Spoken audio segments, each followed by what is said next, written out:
Jésus est appelé Fils de l'homme. 88 fois dans le Nouveau Testament, cette expression est d'abord une référence à la prophétie de Daniel, en Daniel 7, 13, 14. Pendant que je regardais dans mes visions nocturnes, quelqu'un qui ressemblait à un fils de l'homme est venu avec les nuées du ciel. Il s'est avancé vers l'Ancien des jours, et on l'a fait approcher de lui. On lui a donné la domination, la gloire et le règne, et tous les peuples, les nations et les hommes de toute langue l'ont servi. Sa domination est une domination éternelle qui ne cessera pas, et son royaume ne sera jamais détruit. Fils de l'homme est un titre messianique. Jésus est celui à qui on a donné la domination, la gloire et le règne. Par cette expression, il s'est attribué la prophétie du Fils de l'homme. Cette expression était très familière aux Juifs de la région qui auraient compris à quoi elle faisait référence. Jésus affirmait être le Messie.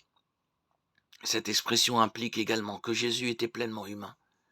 Dieu a appelé le prophète Ézéchiel fils de l'homme 93 fois, tout simplement au sens d'être humain.